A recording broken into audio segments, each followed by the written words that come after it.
Probably one of the biggest trends that I'm seeing is this shift to the focus on the employee experience. It's an emerging role. I'm starting to meet employees whose titles are Chief Employee Experience Design Officer. I'm starting to see teams that are being created focusing on the employee experience. And I'm starting to see that conversation bubble up much more. The second thing that I'm starting to see more of is that HR is acting as a more pivotal role in driving the future of work. I always like to say that the two sexiest functions I think within organizations now are HR and IT, because those two, I think, working together can really do some cool stuff. We're moving to a place where when we talk about cloud, we're not just talking about cloud from a technology perspective, we're talking about a talent cloud.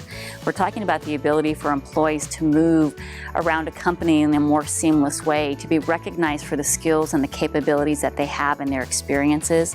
One of my predictions for the future of work is really it's going to be the opposite of that famous Godfather movie line.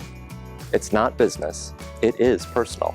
Employees are really looking for a different relationship with their employers. And things like personalized technology, personalized tools, having a personalized work environment are all going to be very important in them making a decision of who they work for and how they work.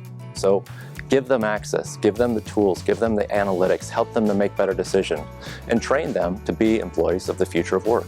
I think one thing that companies, first at a customer level, have become really interested in is this whole idea of data-driven decision-making.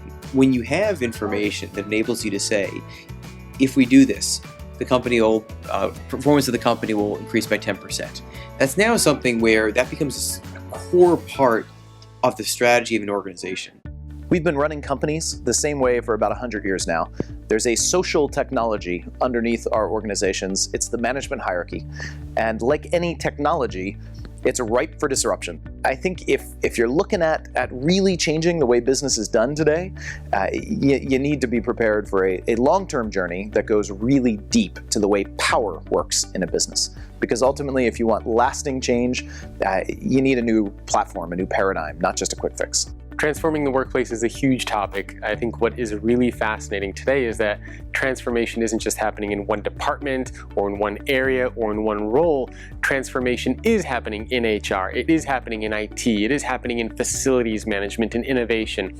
It's happening everywhere. All these pieces around the future of work are not possible if you don't have these technology components. They're just not.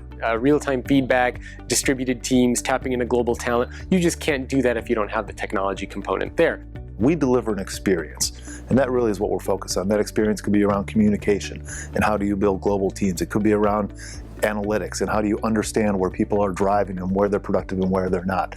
But really it's across that entire dynamic, and Cisco is the one organization that really can stitch those technologies together, irregardless of architecture, to really focus on the experience and the capabilities.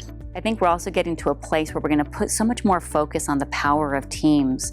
And I think for all of us, when you've been part of a really strong team, that is a team that outperforms. And there's an environment there that you want to be a part of. And I think more and more companies are going to focus on this, which makes the experience for an employee a lot better. So I think it's an exciting time to really be an employee. And we're going to see changes more and more over the next 3 to 5 years.